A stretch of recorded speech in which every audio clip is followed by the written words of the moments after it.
Good morning बच्चों, बिंदु चौधरी स्वागत करती है आपका राजस्थान सरकार और वेदांता के CSR इनिशिएटिव ई कक्षा में, जिसके टेक्निकल पार्टनर हैं मिशन ज्ञान।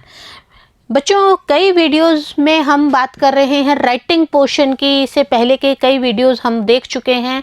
राइटिंग पोर्शन की रिपोर्ट अपनी कवर हो चुकी है, लेटर्स कवर हो चुके हैं। एक फोर्थ क्वेश्चन बी सेक्शन में आता है, वह है आर्टिकल्स या स्पीचेस का। तो हम आज क्या करेंगे, कंपोजिशन पार्ट करेंगे इन द राइटिंग्स में भी कंपोजिशन पार्ट करेंगे। और कंपोजिशंस में भी आपके पास में दो तरह की बातें आती है, आर्टिकल्स एंड स्पीचेस। तो आज हम आर्टिकल की बात करते हैं, क्या है, किस तरीके से लिखना है, इसको करने का पैटर्न क्या है और यह क्या होता है, किस तरीके से इसको अगर लिखना है तो क्या क्या पॉइंट्स इंक्लूड हमें करने पड़ेंगे। तो शुरू करें आर्टिकल्स। लेकिन शुरू करने से पहले क्या करना होगा आपको बच्चों? यस, अपना रजिस्टर और पेन लेके बैठेंगे आप मेरे साथ। पहले हम इसे डिस्कशन करेंगे, पढ़ेंगे, then after you will write it on your register. Okay, so let's start articles. सबसे पहले तो आर्टिकल्स होते क्या हैं, अभी हमने 2 मिनट पहले बात की आर्टिकल्स। तो आर्टिकल्स होते क्या हैं उसके बारे में हम बात कर लेते हैं। When we talk about composition, then first let us talk about what is a composition. जब हम कंपोजिशन, आर्टिकल्स और स्पीचेस किसमें इंक्लूड हो रहे हैं? कंपोजिशन में। तो जब हम कंपोजिशन की बात करते हैं तो हमें यह पता होना चाहिए कि कंपोजिशन आखिर है क्या। क्लियर? कंपोजिशन क्या है बच्चों? Composition means to compose something in such a way that it will be a short text for exercise. क्या है कंपोजिशन बच्चों? देखें, कंपोजिशन है एक इस तरीके से किसी भी छोटे छोटे शॉर्ट टेक्स्ट लिखना, एक्सरसाइज के रूप में लिखना और उसको एकदम सार्थकता से लिखना है, सिस्टमेटिक वे से लिखना है। ओके, एक और ऑक्सफोर्ड जो डिक्शनरी है वहाँ से भी एक डेफिनेशन लेके हमने इसे समझने की कोशिश की है। देखें, according to Oxford advanced learners dictionary, what is composition? Composition is a short text that is written as a school exercise। यह एक छोटा टेक्स्ट होता है और मेनली जो स्कूल्स वगैरह होती हैं उनमें एक्सरसाइज के लिए दिया जाता है। और इससे भी बड़ी बात क्या है, अगर डेली हम न्यूज़पेपर्स देख रहे हैं, हम डेली मैगजीन्स देख रहे हैं, वहाँ पे भी क्या है, आर्टिकल्स ही तो आते हैं अलग अलग रूपों में। तो ये जो चीज़ है आर्टिकल्स, इसके बारे में हम देखेंगे। और कंपोजिशन में भी आर्टिकल का जो मेन रोल है उसके बारे में हम देखेंगे। Here we discuss composition as an article और ए स्पीच। हमारे जो ये वीडियोस बनेंगे ये किसके ऊपर आ रहे हैं बच्चों? या तो आर्टिकल या फिर स्पीच के ऊपर। ओके, विच आर डिस्क्रिप्टिव और आर्ग्यूमेंटेटिव इन नेचर। अब ये दो चीज़ें हैं, first one is descriptive, second one is argumentative. तो ये क्या है, किस रूप में है, हम पढ़ेंगे इसको। Based on visual and verbal inputs. Again 2 points are there, first one is visual and the second one is verbal. यहाँ पर हम इन चीज़ों का डिस्कशन करते हुए इसे आगे लेके जाएंगे, such as an article or a speech. Again we are taking composition, and in composition we are taking either article and speech. Okay, so what is article? पहले हम किसकी बात कर रहे हैं बच्चों? आर्टिकल की बात कर रहे हैं। आर्टिकल, कंपोजिशन में आर्टिकल क्या है, इसको लिखने का तरीका क्या है, इन सब का हमें यहाँ पे डिस्कशन कर रहे हैं। आप भी बराबर इसको बने रहिए मेरे साथ और यहाँ पे पढ़िए कि हमें क्या इंक्लूड हो सकता है, क्या होता है आर्टिकल, इसमें हमें करना क्या है। Okay, descriptive articles based on visual input. देखिए हमने बात की थी इससे पहली वाली लाइन में, क्या बात की थी? Descriptive, argumentative, visual and verbal. Clear? तो हम अभी बात कर रहे हैं descriptive articles based on visual input. कोई पिक्चर आपको परीक्षा में दे दी जाएगी और उस पिक्चर को देखकर आपको उसके बारे में लिखना है। This one is called visual input descriptive article. Understand? Second one is descriptive articles based on verbal input. आपको सिर्फ प्रश्न में लिखा जाएगा कि ये टॉपिक है और इस टॉपिक के ऊपर आपको आर्टिकल बनाना है। फिर देखिए थर्ड में क्या है? आर्ग्यूमेंटेटिव आर्टिकल्स हैं। ये भी किसके ऊपर बेस्ड होने चाहिए? या तो हमें कोई ना कोई पिक्चर दी जाए, ऐसा आपको पोस्टर पिक्चर दिया जाए और उसके ऊपर बेस्ड आपको आर्टिकल लिखना होगा। या फिर आर्ग्यूमेंटेटिव आर्टिकल है जो कि बेस्ड किसके ऊपर है? वर्बल इनपुट के ऊपर बेस्ड है। तो ये हमारे पास में क्या आया?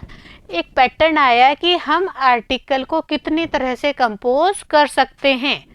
डिस्क्रिप्टिव में भी हम विजुअल एंड वर्बल में कर सकते हैं, and in argumentative we will take it also in visual and verbal. जब हमारे पास में ये चीज़ क्लियर हो जाती है तो हम क्या करेंगे?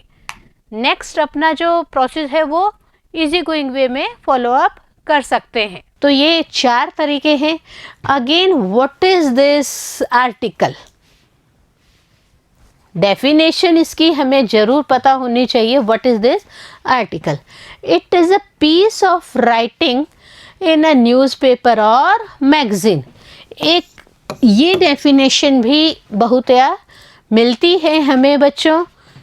आपने थोड़ी देर पहले डिस्कशन किया था। क्या किया था?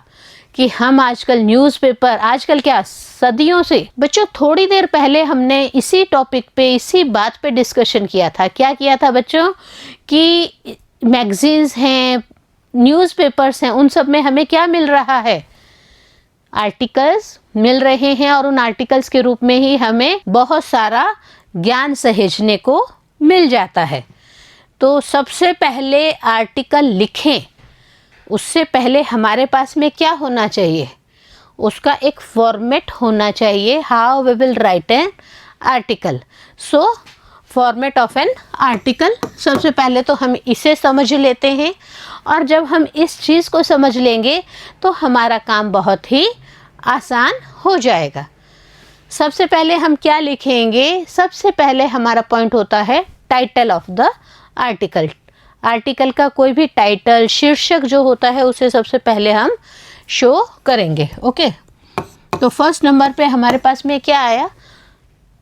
इसका टाइटल आई कैचिंग होना चाहिए या थीमेटिक होना चाहिए। आई कैचिंग का मतलब होता है कि हम एक बार में न्यूज़पेपर को हाथ में उठाए और उसमें देखते ही न्यूज़ को, अरे आज ये क्या न्यूज़ आ गई, चौंकते हैं ना हम भी कई बार। न्यूज़ का जो टाइटल होता है ना वो इतना अट्रैक्टिव होना चाहिए। अट्रैक्टिव बोले तो यहाँ पे बच्चों कि जो आर्टिकल का टॉपिक है या जो टाइटल है वो इतना शानदार होना चाहिए कि हम एक बार देखते ही उसके अंदर के मैटर को पढ़ने के लिए क्रेजी हो जाएं, उत्सुक हो जाएं। ये क्या है, इसके जब टाइटल ऐसा है तो इसके अंदर क्या लिखा हुआ होगा। सेकंड वन इज कि जब हम ये लिख लेते हैं तो हमारा जो लेफ्ट हैंड है, लेफ्ट हैंड में हमें क्या मेंशन करना होगा? Name of the writer in brackets. Brackets के अंदर यहाँ पे हमें राइटर का नाम जरूर लिखना होगा कि यह जो आर्टिकल है यह किसके द्वारा लिखा गया है। उसके बाद में हमें क्या शुरू करना है? आर्टिकल शुरू करना है। आर्टिकल का इंट्रोडक्शन देना है। इंट्रोडक्शन देने के भी कई तरीके हैं। For example first one is by startling beginning. जब आप बिगनिंग कर रहे हो तो ऐसे धमाकेदार बिगनिंग होनी चाहिए, समथिंग डिफरेंट इसकी स्टार्टिंग होनी चाहिए आर्टिकल की, जो हमें अट्रैक्ट करे, हमारे माइंड को समथिंग न्यू थॉट्स के लिए हमें अट्रैक्ट करे कि अरे यार इस आर्टिकल को पढ़ने से हमारे अंदर क्या हुआ, एक नई चीज़ की चेतना का संचार हो रहा है। नई चीज़ का बोले तो कि हमें कोई नई अच्छी टॉपिक पढ़ने से ज्ञान बढ़ रहा है हमारा। इसके अलावा हम एक तरीके से और स्टार्टिंग कर सकते हैं। कैसे? By a quotation. कोई भी कोटेशन लिख के हम अपना जो आर्टिकल है उसकी स्टार्टिंग कर सकते हैं। एक और बात आती है इसमें, बाय रिटोरिक क्वेश्चंस। क्या है ये? हम कुछ न कुछ समाज के लिए, लोगों के लिए एक प्रश्न छोड़ दें। प्रश्न भी कैसा? ज्वलंत मुद्दा जो होता है उसे छोड़ दें, उसे लिखें हम वहाँ पर कि क्या ऐसा करने से ऐसा हो रहा है क्या? तो इंट्रोडक्शन में अफेक्टिवनेस आती है। इसके अलावा एक और पॉइंट है कि हम कोई भी कार्य कर रहे हैं उसका इंट्रोडक्शन देते वक्त हम कोई हमारे पास में फैक्ट्स हैं, स्टैटिकल डेटाज हैं, हम उन्हें भी मेंशन करते हुए काम करें। इंट्रोडक्शन पार्ट क्लियर हो गया होगा बच्चों कि हमें क्या लिखना है, कैसे लिखना है। उसके बाद में देखिए एक्सपोजिशन मीन्स हमारे आर्टिकल को आगे हमें विस्तार देना है, और जब विस्तार देना है तो हमें उसमें भी कुछ न कुछ पॉइंट्स इंक्लूड करने। फॉर एग्जांपल हम अपना टॉपिक, टाइटल का टॉपिक जो है, जो स्टार्टिंग कर रहे हैं आर्टिकल, उसका टाइटल है, उस टाइटल के लिए क्या हमारे पास में उस टॉपिक रिलेटेड कोई फैक्ट्स हैं क्या? हैं तभी आर्टिकल लिखा जा रहा है। तो जो फैक्ट्स हैं वो रिलायबल हैं और हमें उन फैक्ट्स को यहाँ पर लिखना है। सिर्फ लिखना ही नहीं है, विद प्रूफ लिखना है। हमारे पास ऑथेंटिक न्यूज़ होनी चाहिए। उस न्यूज़ के द्वारा हम अपने उस प्रूफ के द्वारा साबित करें कि हमारा ये जो आर्टिकल है ये इन घटनाओं के या इन जो चीज़ें हैं उनके ऊपर बेस्ड है।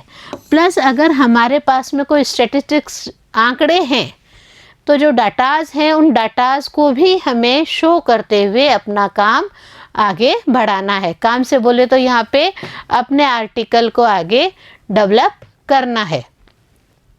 इसके अलावा अगर कोई दो चीज़ें हैं उनका कंपैरिजन हो सकता है, उनमें कंट्रास्ट हो सकता है, तो कंपैरिजन और कंट्रास्ट को भी हमें अपने आर्टिकल में जगह देनी है और उसको बताना है कि यह जो बात कही गई है ये तुलनात्मक है और इसमें इस तरह से तुलना करके कहा गया है, या फिर कंट्रास्ट आ रहा है तो दो चीज़ों का कंट्रास्ट करके हमें उसको, बात को अपनी को प्रूव करना है।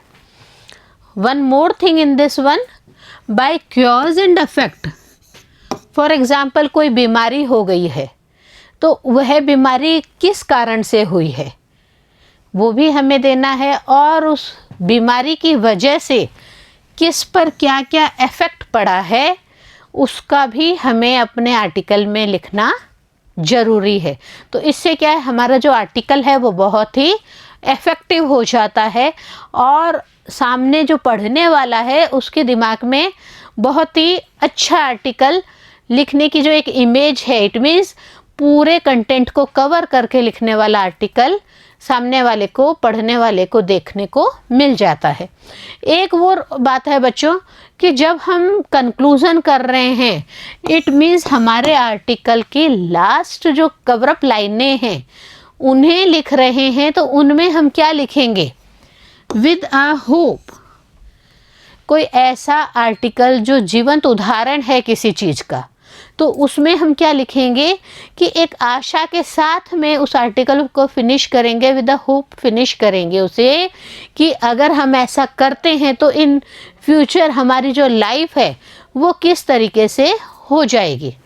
इसके साथ ही अगर हमने अपने आर्टिकल को किसी जीवंत मुद्दे के लिए, ज्वलंत मुद्दे के लिए उठाया है तो वहाँ पर भी हमारा रोल बहुत बढ़ जाता है। कंक्लूडिंग पार्ट में क्या हो जाता है कि हम एक अपील करें पढ़ने वाले से कि आपने ये पढ़ा, आपने पूरे फैक्ट्स देखे, पूरे हमारे डाटास देखे, और फिर आप से हम अपील करते हैं कि आप फॉर एग्जांपल क्लीनलीनेस का अपन एग्जांपल लेते हैं, तो आप लास्ट में क्या कहेंगे कि आप क्लीनलीनेस रखें, साफ सफाई रखें।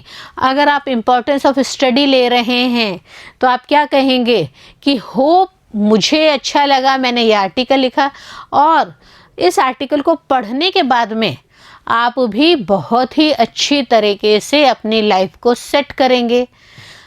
अगर आप मोबाइल्स के लिए लिख रहे हैं, कंप्यूटर्स के लिख रहे हैं, तो आपका कंक्लूडिंग पार्ट बहुत ही इफ़ेक्टिव बन जाता है। यह जो फॉर्मेट है यह समझ में आ गया होगा सबको क्लियर कट, इसमें कहीं कोई परेशानी नहीं आ रही होगी बच्चों। जहाँ तक मेरा उम्मीद है कि आपको ये कंसेप्ट क्लियर हो चुका होगा।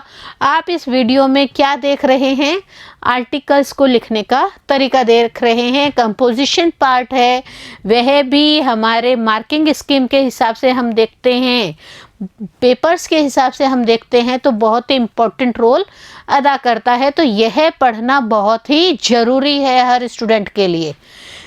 एक क्वेश्चन अराइज कर रहे हैं, हम अभी बात कर रहे थे कि किसी भी टॉपिक को करना है तो कैसे करना होगा। हमने फॉर्मेट देख लिया, हमने आर्टिकल के डेफिनेशन देख ली और उस फॉर्मेट के बेस पे आर्टिकल की जो डेफिनेशन है उसकी थीम के बेस पे हम यहाँ पे क्वेश्चंस ले रहे हैं। अगेन मैं जो हर वीडियो में बात कहती हूँ वही इस वीडियो में भी कह रही हूँ। क्या कह रही हूँ कि जो क्वेश्चंस हैं वो हमारे लास्ट ईयर के क्वेश्चन पेपर्स के ऊपर बेस्ड है। It means not only the previous one, उससे भी जो 3-4 सालों के पेपर्स हैं उन्हीं के ऊपर बेस्ड क्वेश्चंस को हम यहाँ पे अराइज करते हैं, उन्हीं का हम यहाँ पे सॉल्यूशन करते हैं, आंसर्स लिखते हैं। तो ये बहुत ही इम्पॉर्टेंट हो जाता है आपके लिए और एज ए टीचर हमारे लिए क्या कि हम इस पे डबल ट्रिपल मेहनत करें। तो सबसे पहले हम क्वेश्चन पढ़ते हैं कि क्वेश्चन क्या कह रहा है हमारे लिए। Look at the following visual input. आपको एक विजुअल इनपुट दिया गया है यहाँ पर, उस विजुअल इनपुट को आप देखें एंड बाय यूजिंग इट, और इस विजुअल इनपुट की हेल्प से क्या करना है, write an article in 100 words on the clean India. आपको 100 वर्ड्स का एक आर्टिकल लिखना है। Topic is given to you the clean India, और आपके एग्ज़ाम में इसी तरह से पेपर में पिक्चर बनी हुई आएगी। उस पिक्चर को देखना है, उसको क्या क्या चीज़ें हैं। देखिए हमारी इंडिया बनी हुई है, हम इंडिया के बारे में ही बात कर रहे हैं, तो यहाँ पे हमारी इंडिया बनी हुई है और हम क्या कह रहे हैं कि हमारी इंडिया ग्रीन भी होनी चाहिए। इट मीन्स प्लांटेशन बहुत ज़्यादा होना चाहिए। इसके अलावा देखिए डस्टबिन बताया गया है। डस्टबिन का मतलब है कि हम कोई भी कचरा होता है तो उस कचरे को इसके अंदर डालें।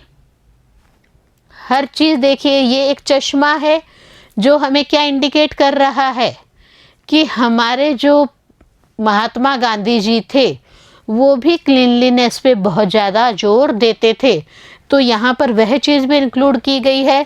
प्लस हमारे इंडिया का जो नेशनल फ्लैग है वह भी है। तो ये पिक्चर जो है वो बहुत ही इफ़ेक्टिव रूप से हमें दिखाई जा रही है। जो घर है उस घर में चिमनी है वो ज़्यादा धुआं तो नहीं दे रही है, इस चीज़ पे भी हमें ध्यान देना है। प्लस हमारे स्कूलों के, हमारे घरों के आसपास जो बच्चे रहते हैं, जो फैमिलीज़ रहती हैं, जो टीचर्स हैं, उन सब के द्वारा क्या संदेश दिया जाए कि हम साफ सफाई रखेंगे। तो यह तो मैंने क्या किया, इस पिक्चर को देख के कुछ लाइनें बोली हैं, अब उन लाइनों को आर्टिकल के रूप में लिखना है। तो तैयार है ना बच्चों मेरे साथ में? समझ में आ रहा है ना कि हम क्या कर रहे हैं इसमें? हम कर रहे हैं पिक्चर के हेल्प से आर्टिकल लिखने का कार्य।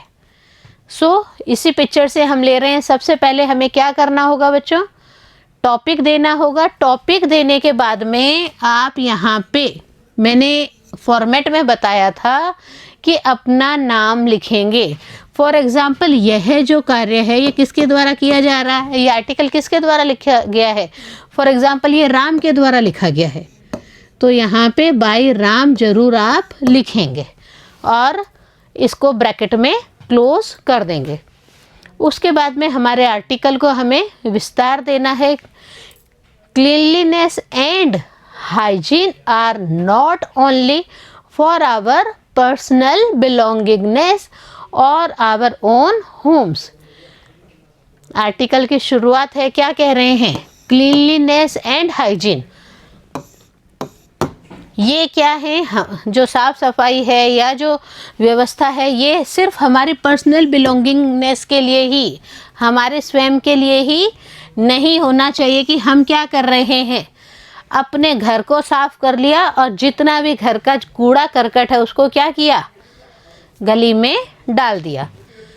यहाँ पे क्या लिख रहे हैं हम कि सिर्फ हमें हमारे घर को ही क्लीन नहीं करना है, we need to make sure to keep our surroundings clean wherever we go। कितनी इम्पोर्टेंट बात इसमें इंक्लूड की गई है। क्या इंक्लूड की गई है बच्चों, इसमें इंक्लूड किया गया है कि हम जो भी काम कर रहे हैं, साफ सफाई का कार्य कर रहे हैं, वो सिर्फ हमारे घर तक लिमिट में नहीं रहना चाहिए। होना क्या चाहिए, with our home we will clean our surroundings also.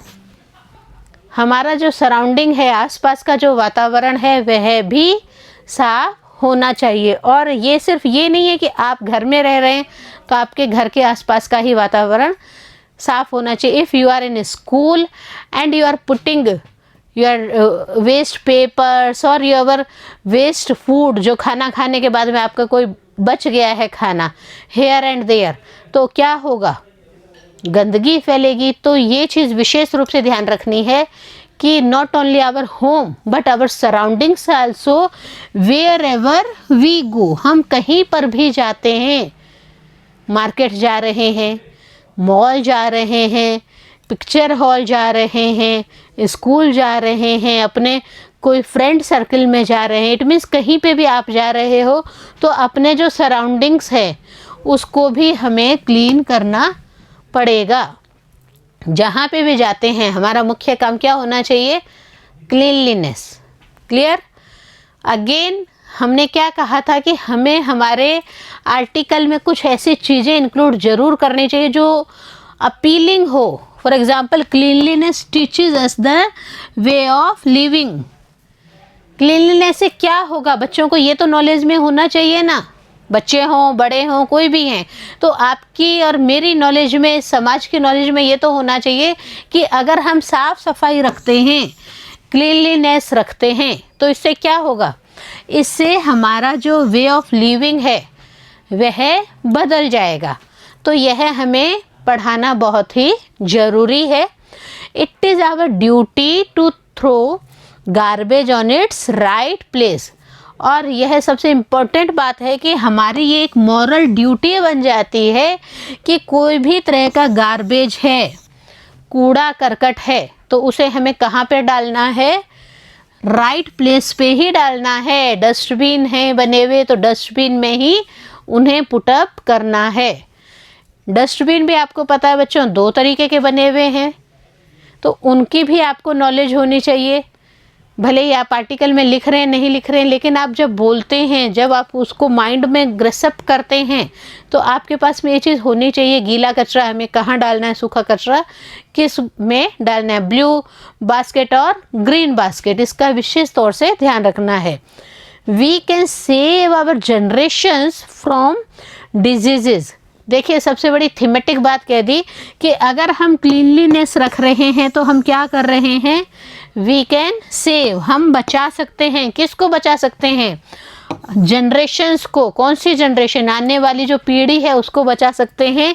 किससे बचा सकते हैं, फ्रॉम डिजीजेज, कई ऐसी बीमारियां। If we keep everything neat and clean, कई ऐसी बीमारियां जो कि गंदगी की वजह से हो जाती है, तो हम साफ सफाई व्यवस्था रख कर उस गंदगी को दूर कर सकते हैं और हमारी जो आने वाली जनरेशन्स हैं उनको हम इजीली बचा सकते हैं।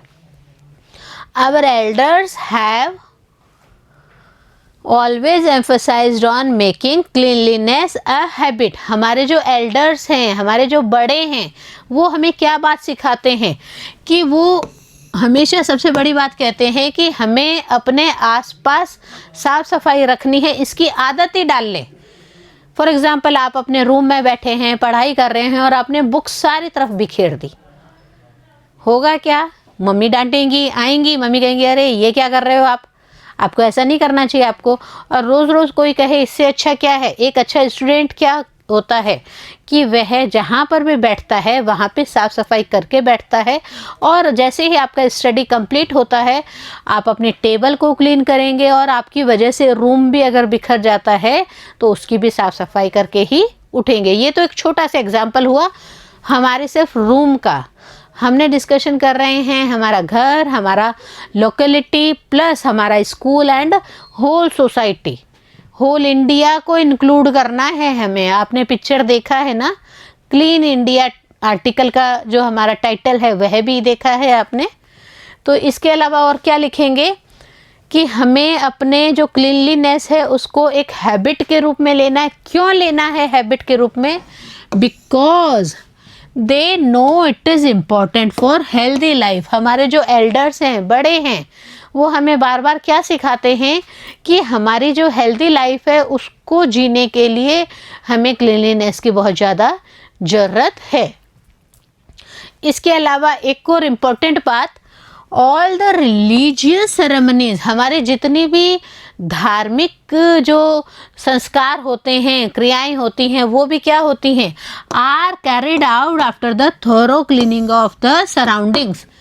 उसमें भी क्या होते हैं, जो पंडित क्या कहते हैं, किसी भी धार्मिक संस्कार को शुरू करने से पहले साफ सफाई करेंगे हर जगह की, और उसके बाद में वहाँ पर जो अलग अलग उनके जो रिचुअल्स हैं उनको फॉलोअप करते हुए कार्य करेंगे। तो सबसे बड़ी बात हमने क्या की, सेरेमनीज के लिए क्लीनलीनेस होना बहुत ही जरूरी है थ्रू आउट द कंट्री। ये सिर्फ हम देखिए, मैं पूरी इस लाइन को दोबारा बोलूं बच्चों कि all the religious ceremonies are carried out after the thorough cleanliness of the surroundings throughout the country. पूरे कंट्री में जो हमारे जो रिलीजियस सेरेमनीज होती हैं, वहाँ पे किसी भी रिलीजन को ले लें, हम ये सिर्फ एक रिलीजन की बात नहीं कर रहे, हम कह रहे हैं किसी भी रिलीजन को ले लें, हम क्या कहते हैं, सफाई व्यवस्था सबसे पहला पॉइंट है। क्यों है? Because our religion also teaches the importance of cleanliness. हमारे जो रिलीजन्स हैं, हमारे जो धर्म है, वो भी हमें क्या शिक्षा देते हैं कि हमें सफाई व्यवस्था रखनी है। तो ये जो आर्टिकल है ये बहुत ही इफेक्टिव होता जा रहा है। इसकी जो छोटी छोटी लाइनें हैं ये बहुत ही अच्छी शिक्षा भी दे रही हैं, प्रेरणा भी दे रही हैं, एक अपील भी कर रही हैं। So we should clean not only our house, our society, but also our nation. Last में अपील करनी है, क्या अपील करनी है कि इसलिए हमें ना सिर्फ क्लीन करना है, क्या हमारे घर को ही नहीं करना, हमारे समाज को भी करना है, हमारा जो सोसाइटी है उसे भी करना है, प्लस हमारे पूरे नेशन को ही, इंडिया को ही गंदगी से मुक्त करना है। तो यह जो एक आपने देखा विजुअल इनपुट, और इस विजुअल इनपुट की हेल्प से कितना अच्छा आर्टिकल बन गया है। हर चीज़ को इंक्लूड करते हुए हमने बहुत ही इफेक्टिव आर्टिकल बनाया है, और होप आप इसको इजी गोइंग रूप में पढ़ रहे हैं। तो इसे नोट डाउन करेंगे, और संग संग में एक और मेरे को लग रहा है कि विजुअल इनपुट पे एक क्वेश्चन और ले लेना चाहिए हमें। अगेन मैं एक ही बात कहती हूँ, ये क्वेश्चन भी किसके ऊपर बेस्ड है बच्चों? लास्ट ईयर के क्वेश्चन पेपर्स के ऊपर। तो हमारी जो प्रैक्टिस है ये बहुत ही इफेक्टिव प्रैक्टिस है, and hope you are enjoying reading with me. एक और क्वेश्चन है आर्टिकल के ऊपर बेस्ड ही है, और आर्टिकल में भी किसके ऊपर बेस्ड है बच्चों? विजुअल इनपुट के ऊपर। सो let's start. Right an article in about 100 words on the basis of the following visual about road safety. बहुत ही इम्पोर्टेंट मुद्दा है, बहुत ही ज्वलंत मुद्दा है। और क्या कह रहा है मुद्दा? एक आर्टिकल लिखना है। कितने शब्दों में लिखना है? 100 वर्ड्स में लिखना है। किसके ऊपर बेस्ड है ये आर्टिकल? ये आर्टिकल विजुअल इनपुट के ऊपर बेस्ड है। What is the title of the article? Road safety. What is the title of the article students? Road safety. So we have a picture. Simple सी picture है but बहुत effective है। आपने traffic light की picture भी देखी होगी, कई पिक्चर्स देखी हैं, तो मैंने एक अलग तरह की पिक्चर यहाँ पे लेने की कोशिश की है ताकि हमें थीम समझ में आए और उस थीम बेस्ड हम स्टडी कर सकें। देखिए, एक इसमें स्लोगन भी दिया गया है, practicing road safety is more important than preaching it. Road safety की हमें प्रैक्टिस ही कर लेनी चाहिए, बजाय कि हम रोड पे एक्सीडेंट्स का शिकार हो जाएं। तो देखिए, एक साइन भी यहाँ पे है, यहाँ पे हमारे पास में सड़क पार करने का जो क्रॉसिंग है वह भी है। सबसे इम्पोर्टेंट बात कि आप सड़क क्रॉस कर रहे हैं, अगर आप छोटे बच्चे हैं तो आप बड़े की हेल्प लेके करेंगे। गाड़ी है वो रेड लाइट पे, स्टॉप लाइट पे रुक रही है, तो ये कुछ थीम इस पिक्चर ने हमें दी है। इसके ऊपर प्लस हमारा जो मोरल नॉलेज है उसके ऊपर बेस्ड हमें क्या करना है? एक आर्टिकल मेंटेन करना है, आर्टिकल लिखना है, टॉपिक लिखना है आर्टिकल का, रोड सेफ्टी। बच्चों, मैं बार बार एक चीज़ कहती हूँ कि आप कौन हैं उसको भी, आर्टिकल लिखने वाला कौन है आपसे मतलब है कि यह जो आर्टिकल लिख रहे हैं उनका नाम भी आना चाहिए लेफ्ट हैंड साइड में। किस में आना चाहिए बच्चों? ब्रैकेट के अंदर आना चाहिए। तो हम टाइटल लिखने के बाद में क्या लिखेंगे? रिपोर्टर का नाम by Shyam, by Shyam. Okay, तो ये यहाँ पे रिपोर्टर कौन है? श्याम है। श्याम लिख रहे हैं इसको, और शाम के क्या लिख रहे हैं? रोड सेफ्टी विजुअल इनपुट के ऊपर। देखते हैं, road safety is the prevention and protection of road accidents by using all the road safety measures. क्या कह रहे हैं श्याम अपने इस आर्टिकल के अंदर? वो कह रहे हैं रोड सेफ्टी, सबसे बड़ी बात क्या है? प्रिवेंशन और प्रोटेक्शन दोनों है। किससे है? प्रिवेंशन सुरक्षा भी है, और हम प्रोटेक्शन भी कर रहे हैं, सुरक्षा भी कर रहे हैं, और बच भी रहे हैं। किससे बच रहे हैं? रोड एक्सीडेंट से अपना बचाव कर रहे हैं। कैसे कर रहे हैं? By using all road safety measures. जितने भी रोड सेफ्टी मेजर्स हैं उनको यूज करते हुए हम अपना प्रोटेक्शन कर रहे हैं और प्रिवेंशन कर रहे हैं। It is to secure people while travelling on the roads. किस लिए होता है रोड सेफ्टी का नियम का पालन करना? Because of the security of the people, कि वहाँ पे जब भी वो ट्रैवलिंग कर रहे हैं रोड्स के ऊपर तो विशेष सावधानी रखें, भले आप व्हीकल में हैं, भले आप पैदल हैं। It is to make safe all the road users. वापस बता रहे हैं इसको कि जो रोड यूज़र्स हैं, रोड पर चलने वाले, रोड को यूज़ करने वाले लोग हैं, उनको क्या करना चाहिए? Such as pedestrians. Pedestrians means पैदल चलने वाले। Two wheelers, two wheelers means आप स्कूटी ले जा रहे हैं, आप बाइक ले जा रहे हैं, या आप अपना साइकिल ही ले जा रहे हैं, टू व्हीलर्स हैं। फोर व्हीलर्स हैं, बड़ी गाड़ी कार वगैरह यूज़ कर रहे हैं तो भी ध्यान रखेंगे। Plus multi wheeler, multi wheeler में अपने ट्रकें, बसें, ट्रोले सब शामिल हो जाते हैं। तो हमें क्या करना है? We will make safe all the road users. कौन कौन है रोड यूज़र्स? वो भी हमने एटसेट्रा, इसके अलावा भी अगर कुछ होता है तो हम इसे भी इसमें इंक्लूड कर देते हैं। होप बहुत ही मज़ा आ रहा है आपको पढ़ने में, और आर्टिकल का जो कंसेप्ट है वो छोटे छोटे सेंटेंस लेके क्लियर भी हो रहा है। नेक्स्ट जो लाइंस है वो क्या कह रही हैं?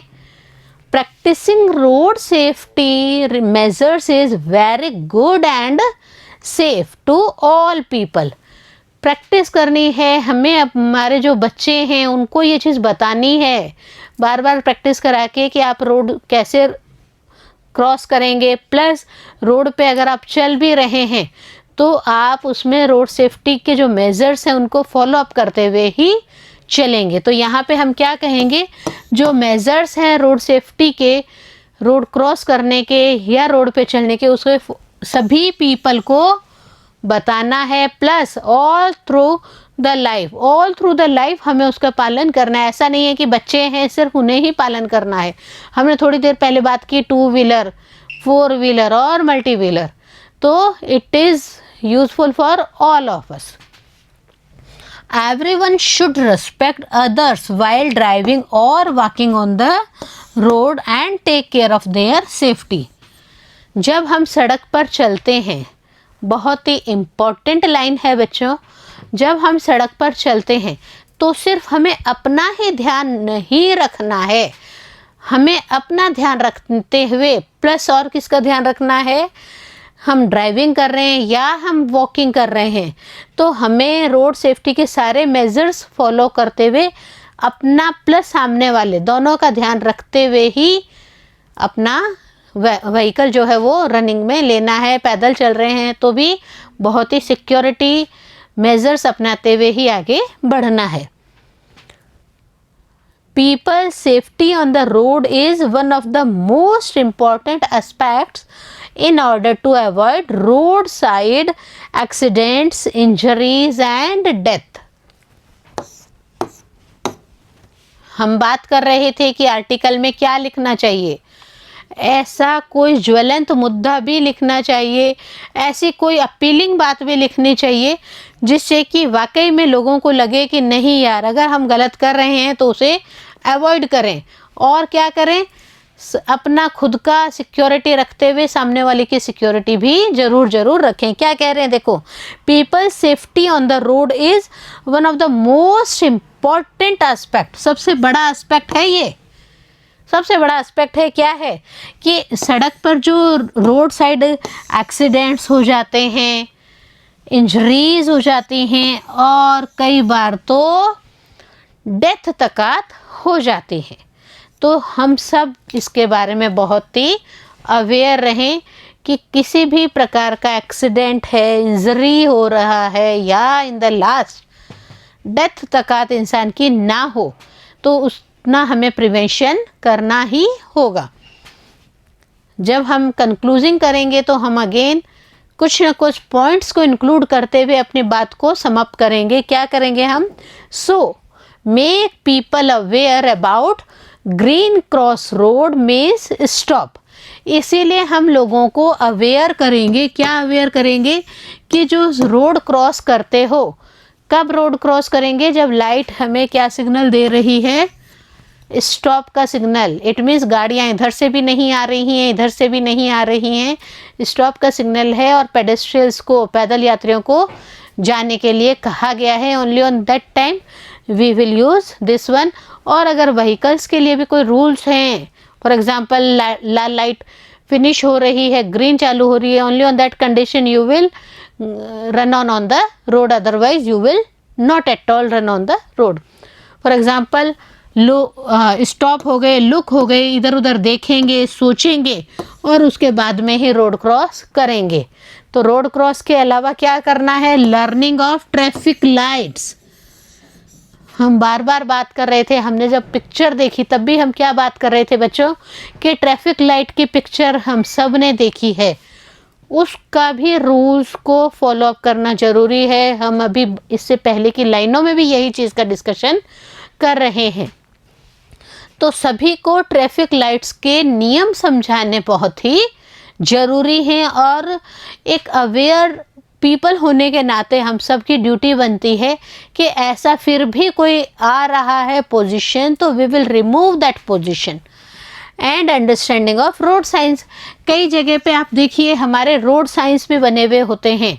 जब हम अपना परमिशन लेने जाते हैं, permission for what, for driving license, driving license के लिए जब हम अप्लाई करते हैं तो हमारा एक एग्ज़ाम लिया जाता है, ऑनलाइन एक पेपर है, उस ऑनलाइन पेपर में हमें यह सारी चीज़ें, रोड साइंस पूछे जाते हैं कि आपको ये कट लगाया गया है तो इसका क्या मतलब है, यहाँ पे अगर आपको किसी तरह का ये निशान है तो इसका क्या मतलब है, प्लस ट्रैफिक लाइट्स का रूल, प्लस जितना भी ज्ञान हम इन द लास्ट एक ही बात कह सकते हैं बच्चों कि as a parents, as a childrens, as a students and as a aware society member, हम सब की ड्यूटी क्या बनती है बच्चों कि हम खुद तो रोड सेफ्टी के रूल्स का पालन करें ही करें, प्लस फिर भी कुछ ऐसा इंजरी हो रहा है तो उसके लिए भी हम अवेयर रहें कि हमें एम्बुलेंस को कॉल करना है, अवेयर पीपल की तरह बिहेव करना है।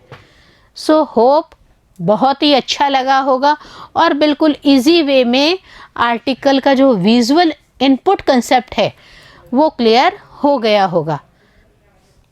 इसे नोट डाउन करेंगे अपने अपने रजिस्टर्स में बच्चों।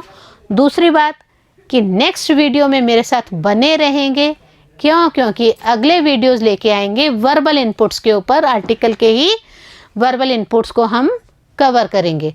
सो बने रहिए मेरे साथ और आगे पढ़ते रहिए और आगे बढ़ते रहिए।